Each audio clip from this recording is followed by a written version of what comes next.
Welcome to Conversations. I'm Hannah Villani, and that is still so weird to say. Being a Hannah Trueblood for so many years, switching to Villani has been quite a transition for me. So, this is Hannah Villani on Conversations, heard on WVLP 103.1 locally and everywhere around the world on the podcasts.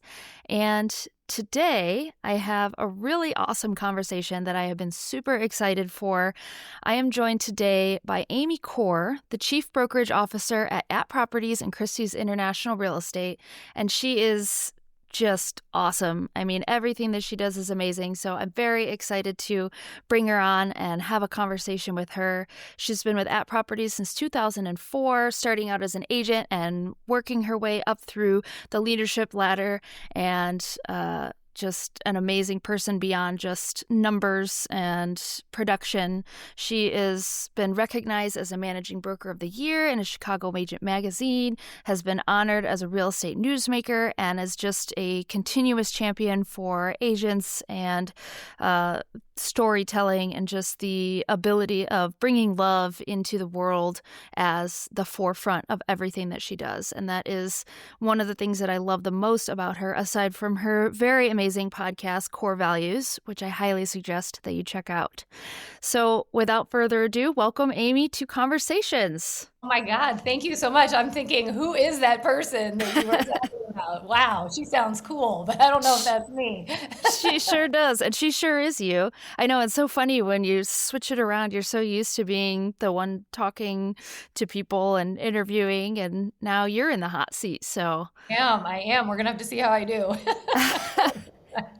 Well, I gave this big introduction that just talks about all of these amazing things kind of on this macro level. And from the outside, it just sounds like, wow, like crazy. But there's such a bigger story that goes beyond just all of those cool, recognizable things. So I just kind of want to start off and ask you what it has been like to start out, as an agent back when, and kind of working your way through all of this and how that all kind of came to be. Yeah, it's interesting because it's like looking back, it's like, wow, the amount of different things that I did and sort of how I got here. I mean, if you were to ask me 20 years ago, do you think you would be sitting in the seat as a C-level executive at a real estate company? I mean, my answer would be no, and sometimes that's how life is for people, right? I mean, sometimes we can't even envision, where we end up. And I think, some of it is not necessarily strategic, but I think some of it we do push ourselves towards. But I also think it's like, your life happens where opportunity presents itself and you're willing to lean into that opportunity and just go with it. And I feel like a lot of my life has, been like that. I, grew up in a big family. I'm one of 6 kids. And, kind of early on, I was just really sort of taught to nothing's going to be handed to you. And, kind of what I mentioned earlier, if there is an opportunity, you're still going to have to seize the moment. You're going to have to work incredibly hard. I also kind of from a young age, and I think it was a good lesson, even though it doesn't sound that great when I say it, but it's like being one of 6, you're not that special. There's other people, that have great skills. So it's sort of like learning how to, find your way, but also work really hard because there's always people that are just as good, just as great, just as bright. So I feel like that's kind of how I've led a lot of my life. But, and I fell into real estate. I was, I moved to Chicago in the late 90s. God, I'm dating myself. And I didn't start out in real estate. I got into corporate America, did a number of different things, but wasn't finding like my real passion. And it was my husband, who was my boyfriend at the time, had kind of said to me, you really seem to like real estate. And he kind of just created this trigger suddenly in my head where I thought, that it sounds kind of interesting. I want to explore that a little bit further. And my version of exploring once something kind of gets into my head is kind of going all in 100%. So it was like I signed up for the class, I bought the books, I, took the class in the matter of 8 weeks. And next thing you know, I was suddenly licensed. And I think he was sort of like, it was just one conversation. I did. I kind of was at this point in my career where I'd been working incredibly hard at this startup. I mean, I was doing overnights for launches that we had to do. And I, at one point, kind of thought, is there a way for me to work this hard, but but not have it be necessarily for somebody else. And so that's kind of what segued me into looking into real estate, going all in. It took me about a year or so before I ripped off the Band-Aid of a really nice consistent paycheck, and I, jumped in. I think it was 2002, which was a great year. I mean, the market was really interesting and moving very quickly in Chicago, and I just jumped right on into a brand new profession, and I just didn't look back. So you say you were one of six. Where were you in the six? Yes, that's a great question. I was number five. A lot Okay. of people referred to us as the Brady Bunch because it was three boys and three girls. But I was the third girl, but I was packed in between three boys. So I was a huge Yeah. tomboy. I loved playing sports. I loved watching sports. I think my competitive nature was very rooted into being in between these three boys, where my dad, really drove them to be athletes and, just pushed them a ton. And I was always sort of like, but what about me? I can be pushed just as hard. I remember he told me I had to play softball when I really wanted to play baseball, because I was like, but my pitch is just as strong as a lot of those boys. So I think a lot of my kind of competitive nature, which if people know me, they see that streak in me, has come, kind of came from that.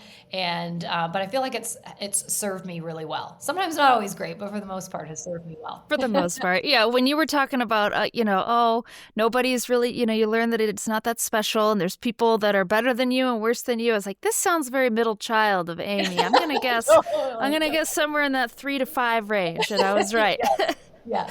Yeah. Well, it's interesting. You mentioned that your dad, really wanted you to play softball when you really wanted to play baseball. And I know you've mentioned before, like on your podcast, that he was very passionate about the choices that you would need to make in order to go to college. What was that like, kind of being in that sort of a position and having to exist in that ecosystem while still really being a self-driven individual wanting to go in the direction that you wanted to go in? Yeah, I think I persevered for the most part, but I think it was good early on to get pushback, to get somebody to say, if this is really, like, he started really early. Like, I remember when I would want to go out in high school, and he would be like, okay, well, what's your plan? Like, he wouldn't let us leave the door without our plan, and what happens if things go bad. Like, he always really pushed back on us to really think through decisions, which I value now looking back, because a lot of times I always say I'm a Taurus and I'm very bullish and headstrong. So sometimes I do kind of go all in on something without always thinking about what the outcome might be. So while sometimes in the moment I didn't always appreciate it, because it made it a little bit harder for me to get what I wanted, I think it helped me learn to be thoughtful about decisions I was making. Like in college, and the thing is he was he's a fireman and he had 6 kids. He sent all of us to college. I look back now as I'm getting ready to put Molly through college, and he paid for all of that education. And he and my mom worked really hard. It was something that was very meaningful for them, was to make sure that they got their kids out. I had to get out in 4 years. That was the requirement. But when I was looking to apply, he said, I need to know what majors you're interested in. And he really wanted me to be, and this was just the way that it was, but he was also paying for it. When I look back now, it had to be either engineering, sort of pre-med, or business. His idea was, I want you to be able to come out in 4 years, and that was in the mid 90s, come out in 4 years and be educated in a way that you're insured to be able to get a job. And that was sort of his mindset. So, it was, and he was very regimented, his job and his career. He also came from very little. And, I think he was both he and my mom were huge role models. My mom stayed at home full time, but raising 6 kids to be, human beings that, give back and are a good part of society, that is a tough job. A+ work. Yeah, I mean, and don't always get enough credit for it, right? And my dad worked really hard. He worked his way up. He retired as number 2 of the San Francisco Fire Department, and he never looked for kudos. It was just part of his responsibility to set an example and make sure that he, again, supported us and raised good humans. Once they couldn't control what we were doing any further. Yeah, they had to do the best they could when they had you. And Exactly. send you Exactly. out and hope they did a good job. And I'd Yes. say two thumbs up, really. Thanks. Well, I think as all parents, right, you always want to create a better version of yourself, right? That's sort of your goal, or give your kids the opportunities that you feel like maybe you didn't get in life. So, Yes, exactly. I have a 12-year-old daughter right now. She's about to be 13, and we are it is, boy, full teen world over yes. here. And Good luck to you. I know, I'm public enemy number one, two, and three in this Yes. house. And Yes. I'm really reflecting back on when I was that age, and I'm like, okay, Yeah. yep, Payback. there it is. Payback There is it is. real. Now I understand. Just Yeah. trying to take that extra step though and be aware and kind of break through that third wall Yeah. and be present with them and really accept them through that time. You're raising daughters, so you're Yeah. very familiar with that. What You're the safe zone, so you're also you're the beat up zone. You're the, you looked at me sideways zone, and and sometimes you're the zone they don't want to hear what you have to say, but they are yep, listening. So yeah, it's a, that's it's a tough period, but I haven't fully seen it yet, but I think, Hannah, we will come out the other side okay. I can only hope. It's the only way I can just get through it is knowing that there is another side. I mean, I look at my relationship with my mom and I'm like, okay, we're Yeah. good now. So that's hopefully gonna work out as well. Well, and the thing So too is just that, what I said to Isabel one day was like, look, this is the first time I'm going through this too. Like, this is the first time I'm experiencing, trying to figure out things as a mom. So, sometimes we need a little break also. right, exactly. So you are I mean, I'm kind of right now raising my kids while building this business and doing these things. Going back to when you were building your business, you were also raising a family at the same time. So I was, I, yeah. I'd love to hear a little bit about your experience of being a working mother and raising a family and working through all of these things and kind of juggling everything and what that experience felt like at the time. Yeah. It was messy. I mean, I think the best way that you can look at being a working mom is that it is messy. And, I think I had like a topic of conversation one time, or maybe it was an episode of one class that we had. But I just said we have to embrace the messy. Like, nothing's ever going to be perfect. And, I was probably pretty hard on myself, I think, as most of us are as working parents when you've got a type of career that we do, especially when I was selling, because I remember I could never plan a weekend, because it was like, well, I want to go to, Molly's recital. And usually, I would, of course, make time for it. But in the back of your head, you're always like, oh gosh, but Bob and Susie want to go out on Saturday. And, I'm trying to, it was always that constant juggle. And, so I feel like there was a lot of guilt. And I wished that I could go back to myself and tell myself that you're allowed to set boundaries. One of the interesting things that I've seen is the shift from being in the business and being an agent to being on the other side, where I am really coaching and mentoring and helping agents kind of go through the same thing, is because I've seen so many different ways agents approach the juggle. And the biggest thing that I feel like I've learned is that no one is going to create boundaries for you, and that your clients will respect your boundaries because they too have families, they too have a life. And I think sometimes what we do is not set those because we're afraid to lose the business. And I wished that I had known that, or had somebody that told me that when I was raising the girls. I mean, I can't tell you how many times I had the, hey guys, just be really quiet in the car. I'll give you a piece of candy, or I'll, whatever it is, like, mommy's got a really important call, right? And it's like, why couldn't I have just known that I was going to be somewhere in 20 minutes, to pick up the call and say, hey, listen, I've got something else going on, but I'll be available in 20 minutes. Like, why couldn't I have set those boundaries, right? Yeah, it's like you hindsight is 2020, but it was great though. I mean, in some ways it also allowed me to have so much flexibility with my kids, right? There were the times that I had to sacrifice, but there was a lot of their early age growing up things that, I could go to. And I was fortunate when I moved into management that I was still able to have some of that flexibility. I had more of a structured Monday through Friday, but I was able to really still pack a lot of stuff in for them, which I was grateful for. Yeah, that's amazing. It's good to hear. So, did you really ever figure out how to set those boundaries when you were in it, or was that more of an after the fact kind of a I thing think that now you're Yeah, it was probably more of an after fact because my girls were so young, and I moved into management. Molly was 4, and Isabel was maybe Molly was 3.5, and Isabel was almost 1.5. So yeah, so I was still kind of figuring out like how to be a mom, and kind of manage it all. And I did all the things like, I remember taking Isabel on showings, and a lot of times it was great. My clients were a lot of my past clients, people who watched me move from being an agent and into a mom, and but there was just a lot of stress around that. I always just sort of felt like I just didn't fully have my, act together. And I think a lot of agents feel like that, but I think the biggest thing is that no one's going to do it for you. So it's like really, and I think if an agent is out there figuring out like, God, I feel like that right now,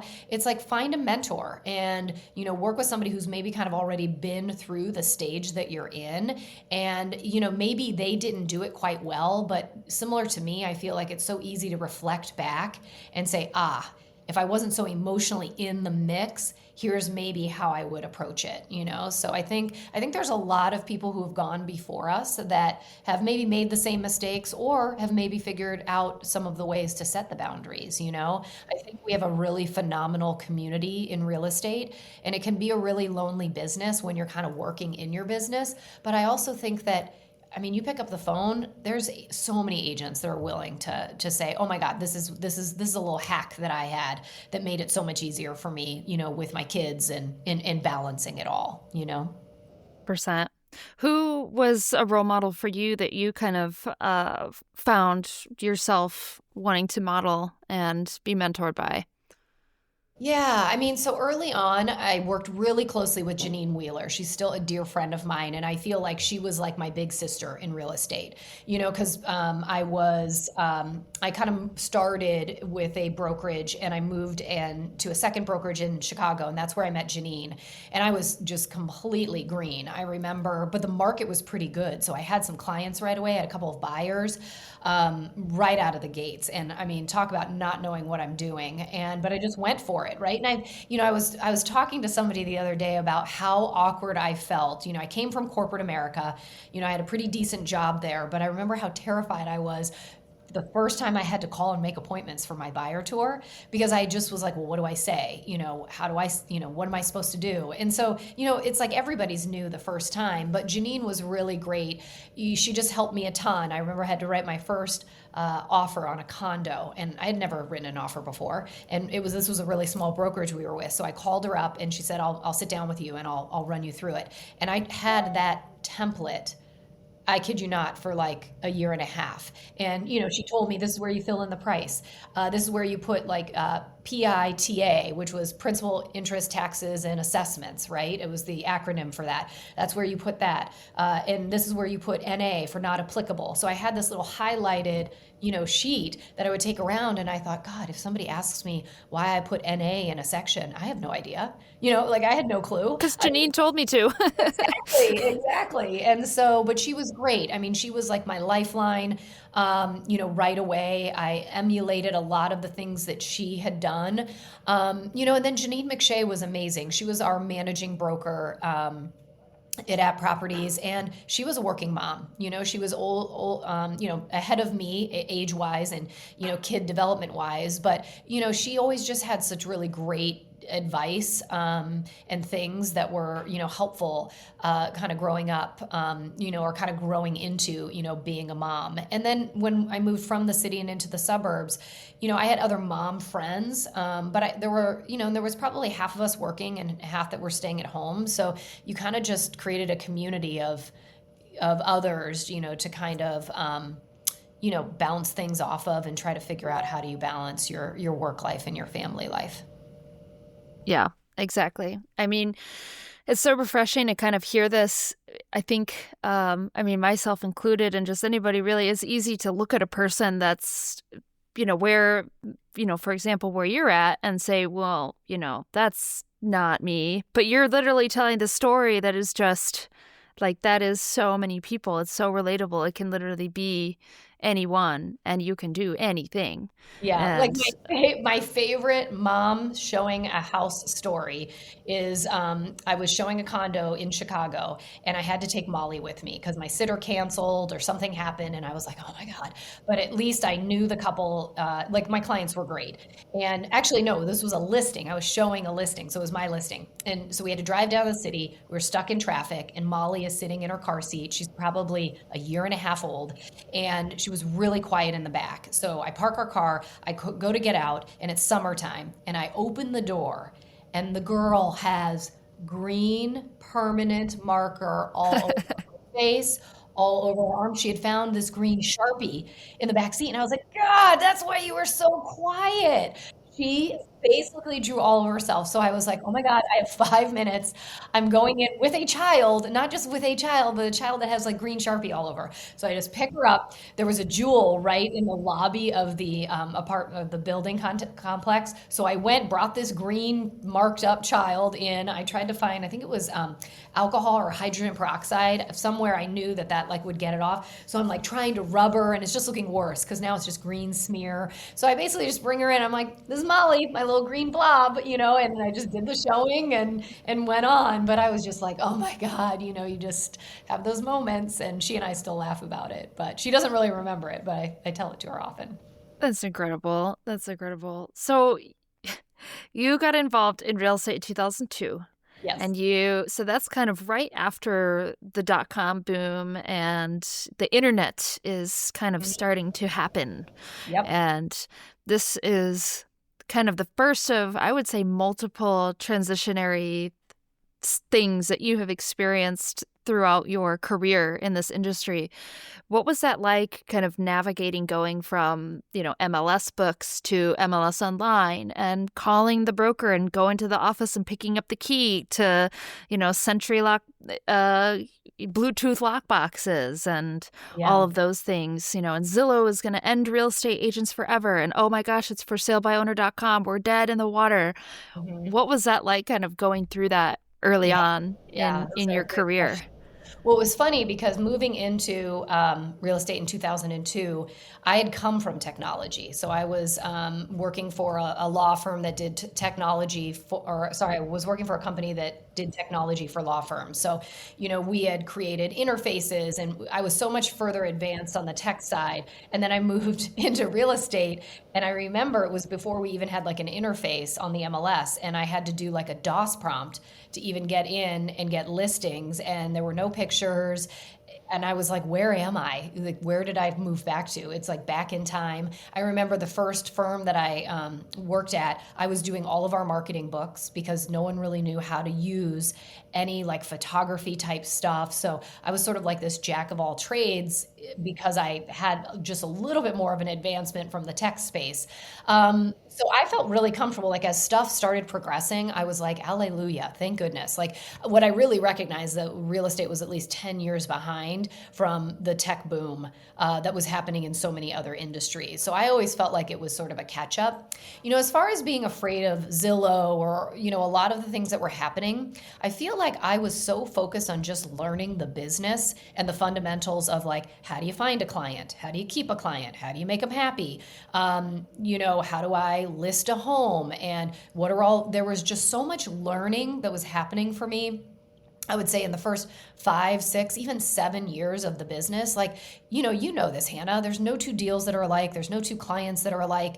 And then the market was shifting. I would say, the biggest experience that I remember was being in a market that was so hot. I remember I got in and people were like writing contracts on the back of a car because a property would be gone if you didn't get your offer in as much. What I also remember was dropping contracts off, presenting things in person to the other agent, faxing things. It was a lot more. I don't know, want to say if it was more manual, but there was a lot of more face-to-face interaction with the agents and the way you did things. Like you would get a contract signed and then you would get the fully executed original and drop it off at the listing agent's house. Didn't matter. It was like 11 o'clock at night.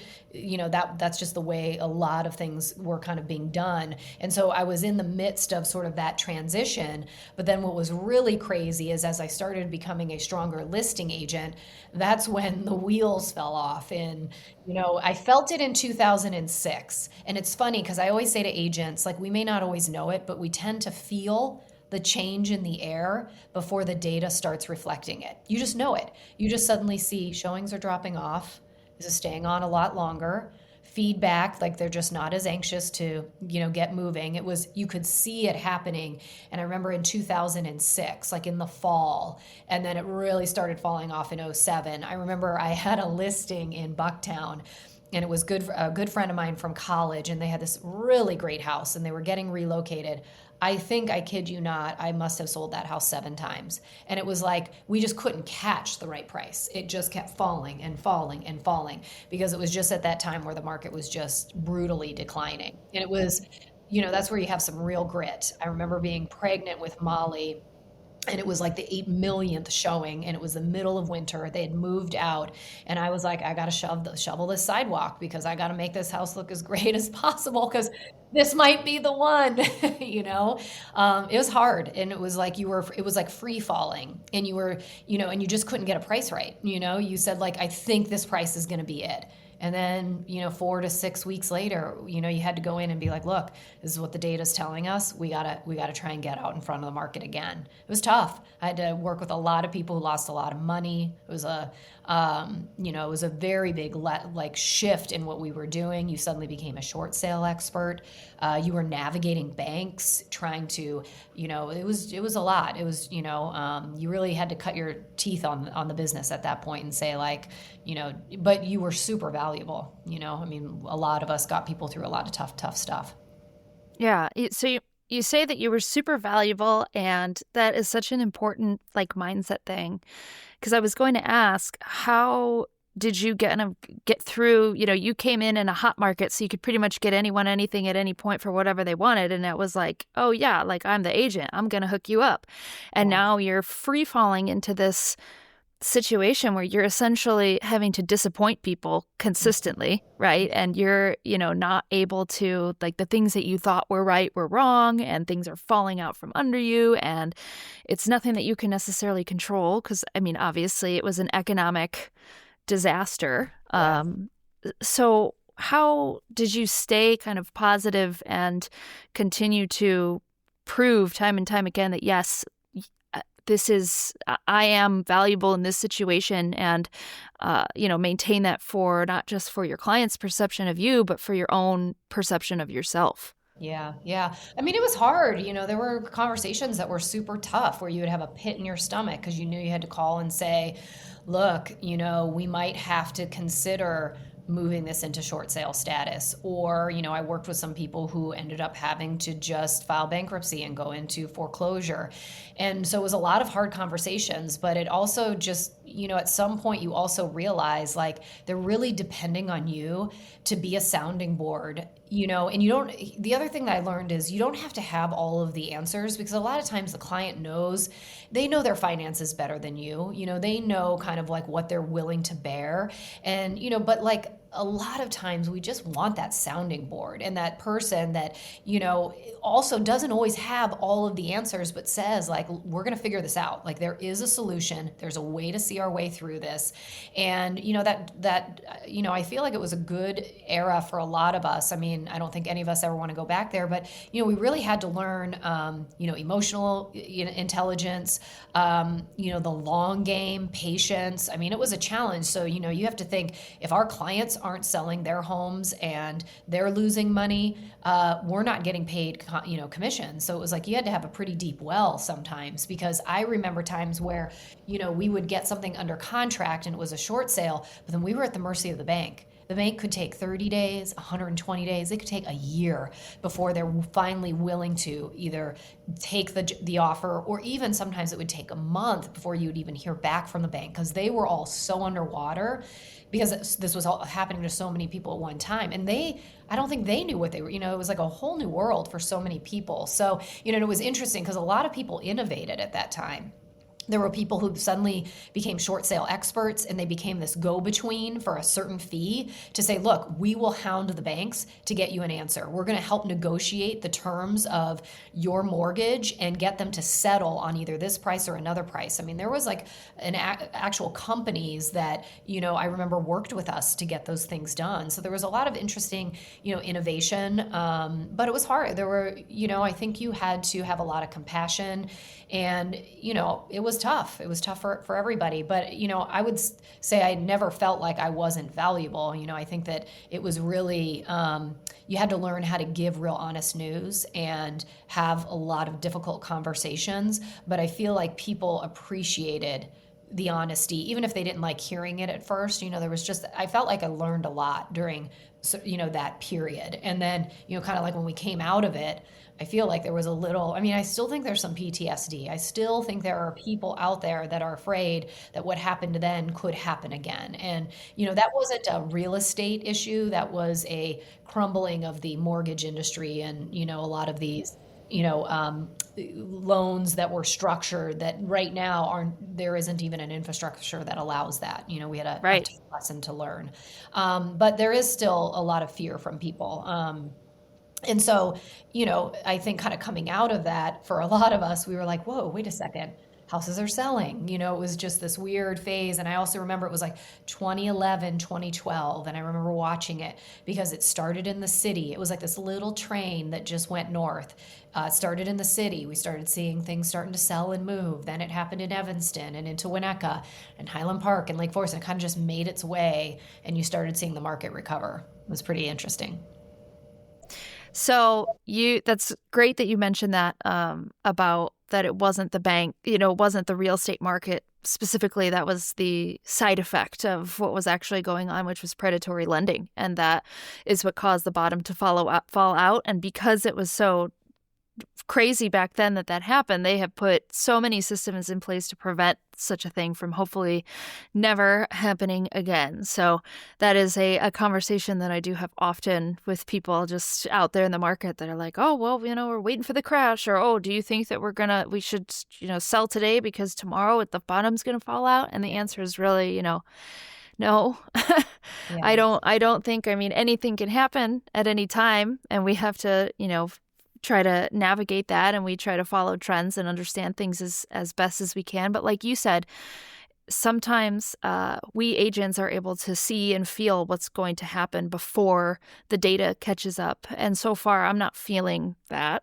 And that feels like a consensus among producing agents. But it can still be a scary thing for anybody in the industry, for lenders, for agents, for people who are homeowners or who are wanting to be homeowners. What advice would you give to somebody who is looking at this, and we're in a transitionary market, sure, and that can be scary in its own right. So what advice would you give for anybody, whether they're a professional in the industry or whether they're a person who is going to be engaging with the market soon? Sure.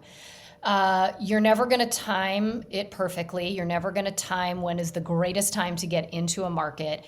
And I think, buying a house is so much more than just what is the price point, right? This is where we live. This is where we raise our kids. This is where we build our life. This is where we come home at night to relax. Like, there's so much that is rolled into, this particular asset. But if you also look historically, real estate has been one of the strongest investments any American can make, period, end of story. Aside from what we saw during that downturn, we're still seeing that to be true now. And the reality is, if you bought last year in pretty much every market, you are, you've probably made money, or you're at least certainly flat, but most odds are that you are continuing to build equity. And with the types of mortgages that are set up, you are paying into, a great investment every single day, every single year. You're building equity. So, I would say it's about like where somebody's at in life. And if it is wanting to be somebody who owns a home, then I say you don't wait. And, there's never going to be a perfect time. And yes, right now, is it more challenging for buyers? You betcha. But I also don't think that we're going to be seeing that change very long. So I think for quite a while. So I think sitting on the sidelines, you're just continuing to miss out. Pricing is still increasing in a lot of the markets, especially where we are in Chicagoland and you in Indiana. We're still seeing strong pricing. And so it's a matter of just figuring out what you can afford, finding a professional. And I also think, for people who are out there, I think they need a real estate agent now more than ever. This market is tough. It is confusing. It is very micro market. Getting something on Zillow and understanding stuff from these portals, they aren't the experts that are out looking at housing every day, really looking at the housing stock. And the thing is that, you can look at a house online and it can look like it's 5,000 square feet and gorgeous. You see it in person and it's like, wow, this is actually only 2,000 square feet. And these floors are a little worn and it doesn't look quite, because let's face it, when we are listing a home, the first showing is online and we want to entice people to come and see the real thing. So it's like nothing replaces, I think, the professionals who are in and out of these properties and understand the nuance of these micro markets. I still hold firmly that owning real estate is one of the most positive things that somebody can do. It's one of the largest ways to gain wealth in the United States. And I really don't think that that's going to go away. I actually think it's one of the most stable investments somebody can make. It's interesting because I have nieces and nephews that live out in California, and it's really hard for them because it's so expensive out there. But what I'm starting to hear, which I think is kind of a cool creative thing, is that if people are in a space where right now they can't buy the house that they want and they need to continue to rent, what some people are doing is they're actually buying properties as an investment because they can buy them, maybe a 1-bedroom condo or 2-bedroom, and they are renting it out. But the beauty of that is they are in real estate. They've got a real estate asset and it is building wealth for them. Just because they aren't personally paying the mortgage doesn't matter. It's still offsetting their costs. They're getting great tax advantages as it relates to it. So, it's a way for people to also be creative in maybe places where they can't step their foot in yet. There's opportunity for them to still be involved in a real estate transaction. I'm seeing that more and more in some of the younger generation, where they're trying to kind of get their toes into buying real estate.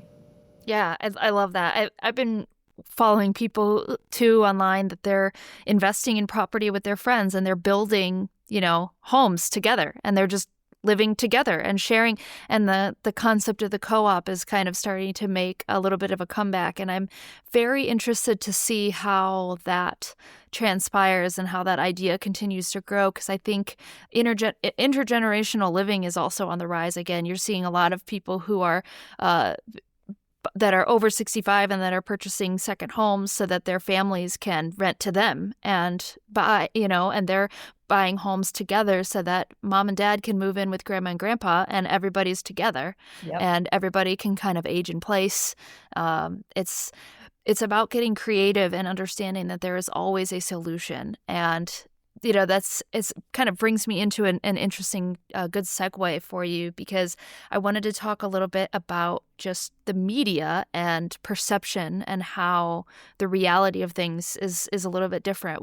The majority of listeners on the podcast are going to be kind of in our same region, but we do have people all over the globe that tune in and all over the different states in the country. And so everybody's market is going to be a little bit different. But generally speaking, we're all hearing the same stuff from the media, which is negativity, interest rates so high, prices so high, foreclosures on the rise, negative.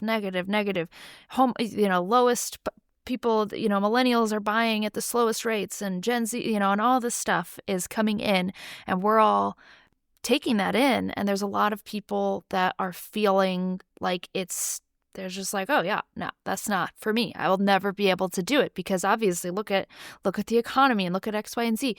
But the reality is that there's so much more to that story. Sure. How do you, as a professional and just as a personal, personally, how do you kind of navigate understanding and really getting the truth from news and just really knowing what's actually going on versus, what they're telling us? Sure, sure. Well, I mean, one thing that I think is super obvious just across the board is it's most of the time it's the headlines.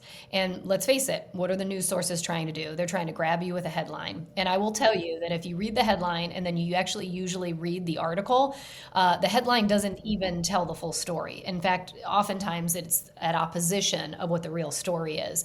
But, we are consuming so much content on a daily basis with all of these platforms. So there's a lot of false information that people are getting and concepts that they're construing. And, the thing is that that's going to continue. It's not going to change anytime soon.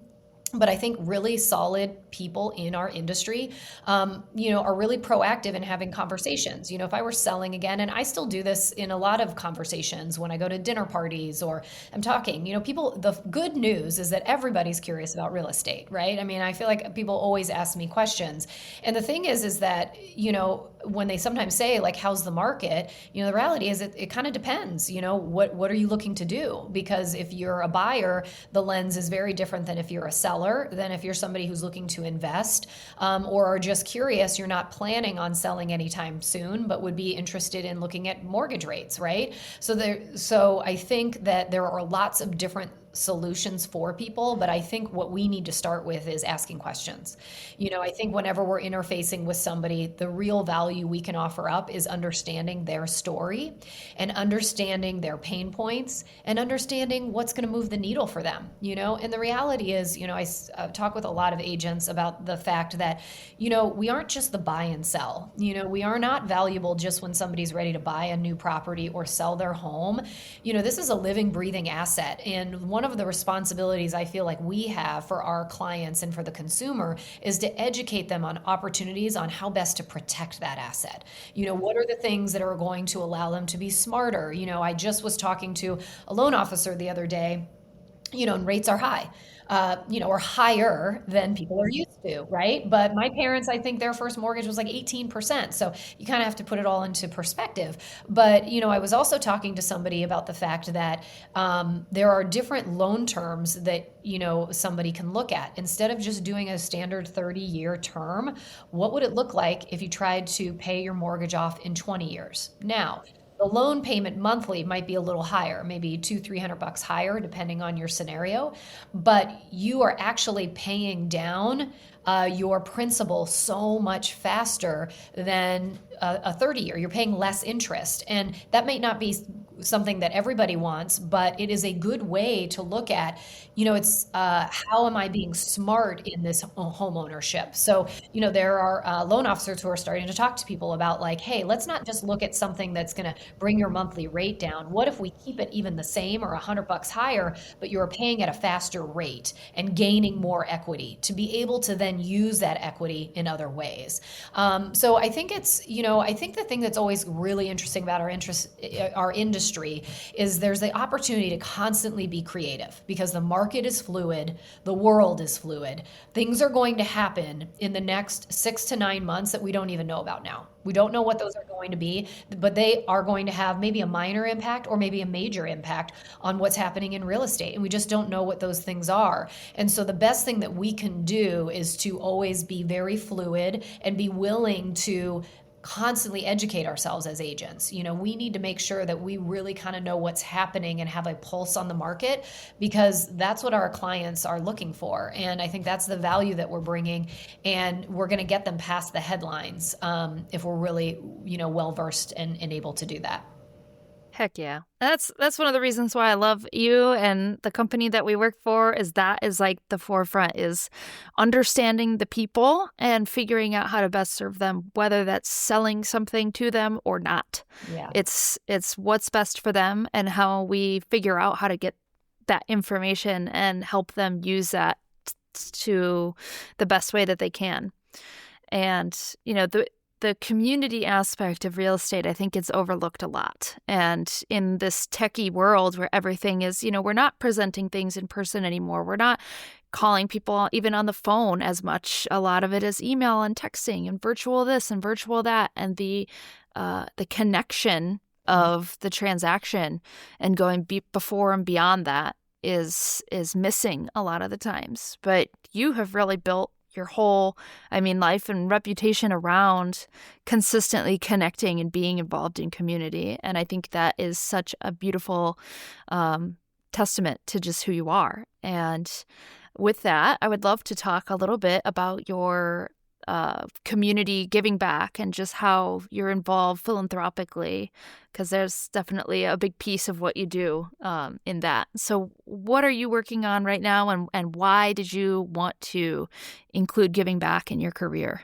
Yeah, I think giving back is just a part of what all of us should be thinking about, right? Because somebody gave something to me to put me in a position to grow and succeed, right? And I think, the interesting thing in giving back, it's, sometimes we have this concept of I've got to be on this board and I've got to, be on, be so noticeable in my giving back, right? In a charitable way. But sometimes giving back is as simple as giving somebody your time, giving somebody space, and giving them a minute of you when they really need it, right? So I think giving can be in all different types of forms. And, one of the things that I liked that we've done as a company, because as I moved into leadership and I was a managing broker, I would have so many agents and so many things in our community that were great causes. And it was like, but we couldn't give to everything. And I think sometimes that's so hard because it's like, what do you pick and choose? And it was something that I think Mike and Thad even here that we sort of grappled with, and we did our best. We would constantly try to donate and get involved. When I was a managing broker, community was so important to me. Like when we came into a new community, I felt like I want these people to know we're not here just to transact with them. We want to be involved. We want to, we would get involved in like their food drives and, the various things that we would need to do in Highland Park and in Winnetka and in different areas. But I think what we did eventually is we decided let's create what is now At Gives Back, which is a fund that allows people who also sort of say, how can I get involved?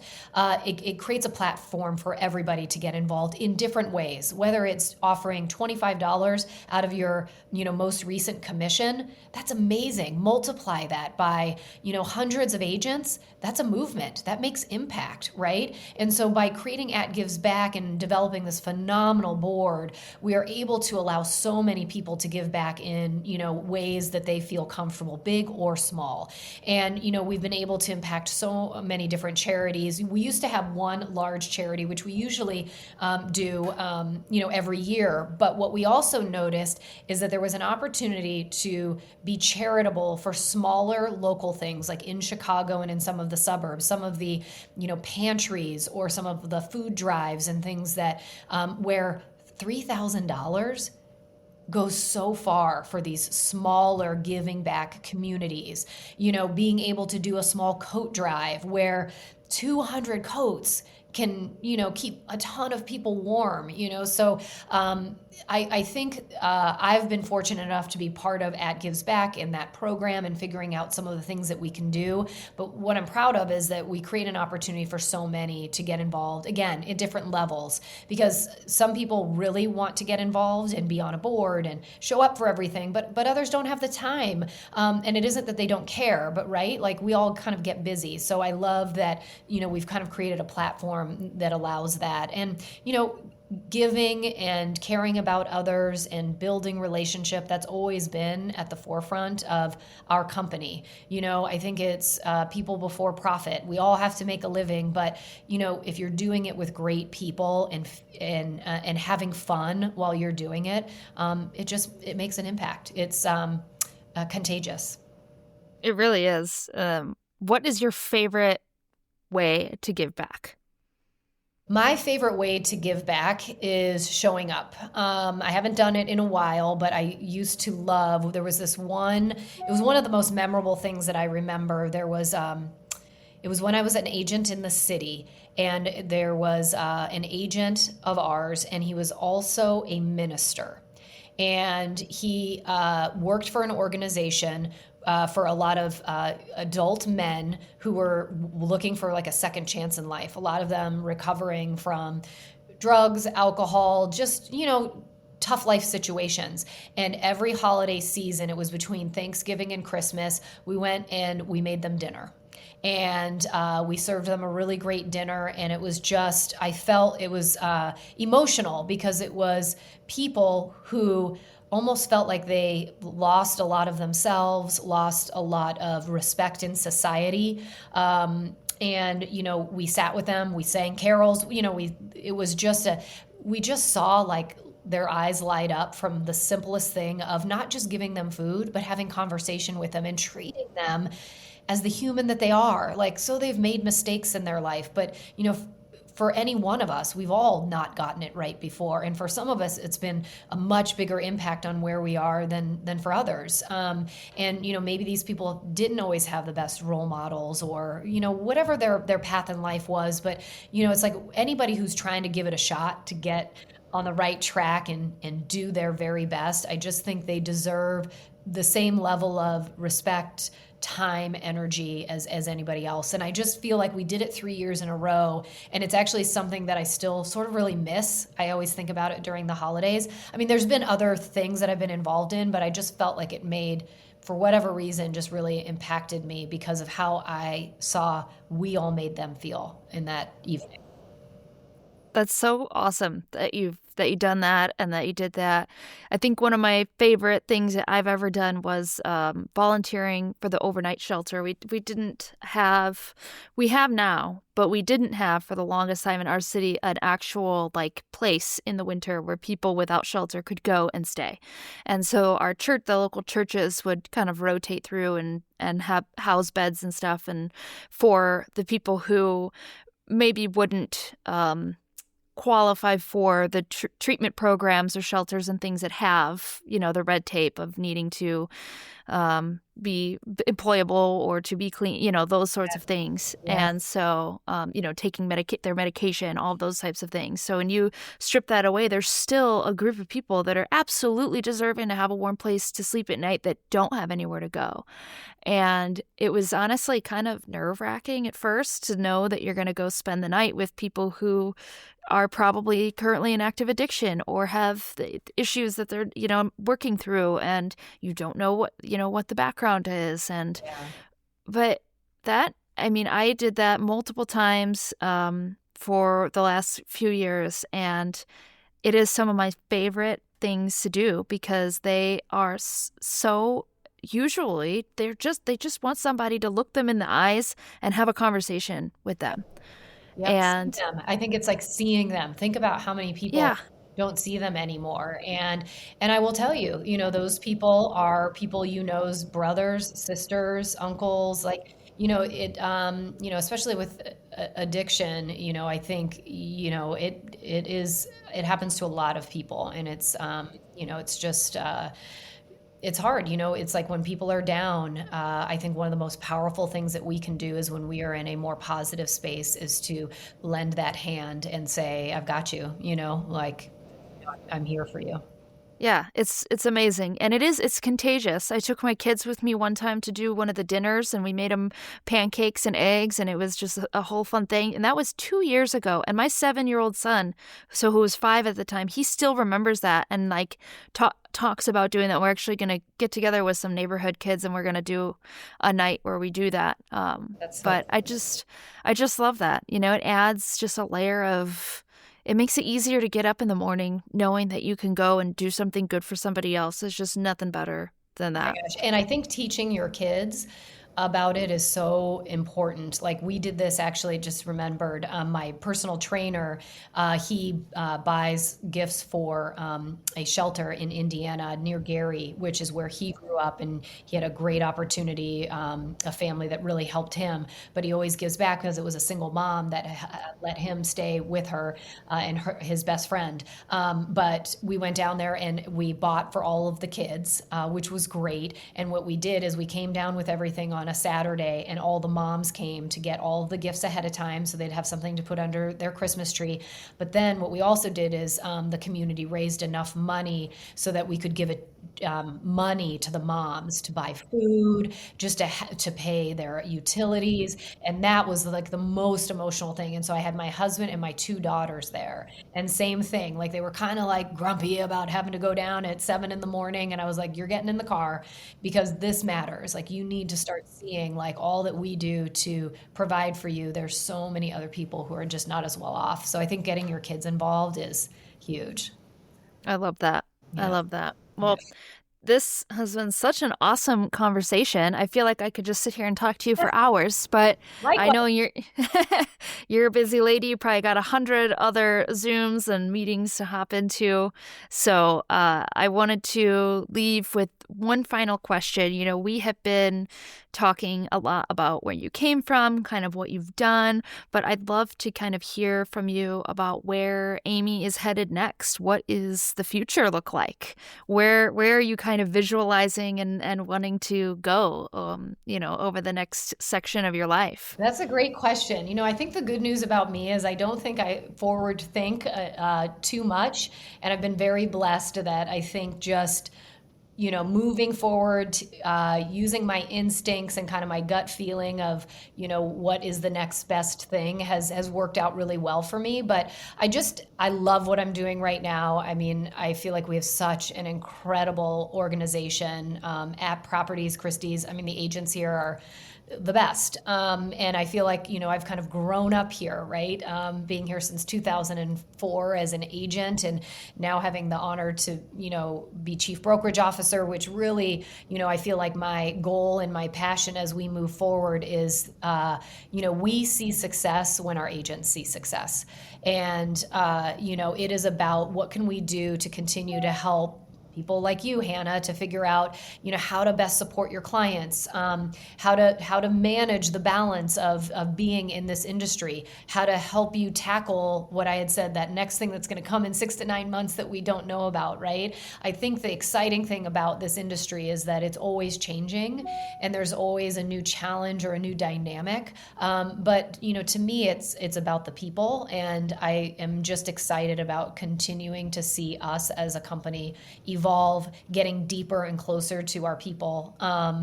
And, just starting to also look at some of the new things that are buzzing in our industry right now, right? Like AI is such a big buzzword.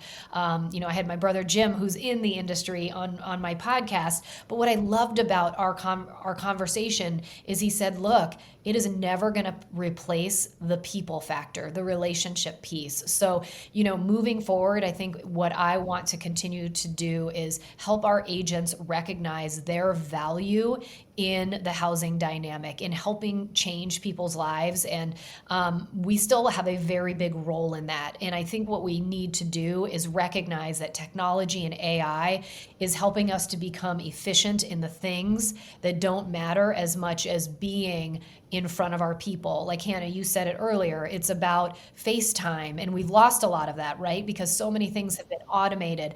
But nothing is going to replace the opportunity for me to have coffee with Hannah in person and catch up and say, what's going on in your world? We need that human connection, and that's going to be our it factor moving forward. So, I would say I'm excited to look at how do we integrate more efficiencies on the process side so that we can help agents continue to be these trusted advisors and really recognize their value. We're seeing this shift between somebody who is more of a ticket taker, transaction oriented person, and somebody who is really a true advisor on somebody's largest asset in their portfolio. And I see us continuing to evolve into that and become an even bigger value to our clientele. So we've got lots to do. We're going to stay busy, but I'm excited to see where we take at Properties Christie's in the next 12 to 24 months. It's going to be a ride.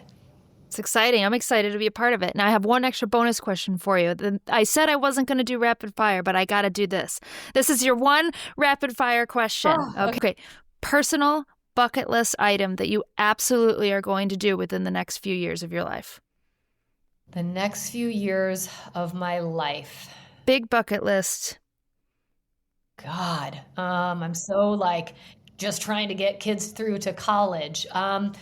I want to take a really fabulous trip with the four of us. I feel like we've taken segmented trips, but I would love to spend, I don't know if I can do this, but I'd love to spend like 2 weeks traveling Europe with my girls and my husband, because I did that when I was out of college, and it was one of the best experiences of my life. And I think they're at a perfect age. They're 16 and almost 18. So in the next, 2 years, it will be perfect timing. But I would say if that's one thing, I'd want to travel with everybody. That sounds amazing. Now, I will challenge you to say, I don't know, instead of saying, I don't know if I can do this, say, how am I going to do this? Yes. How about just, I am going to do this?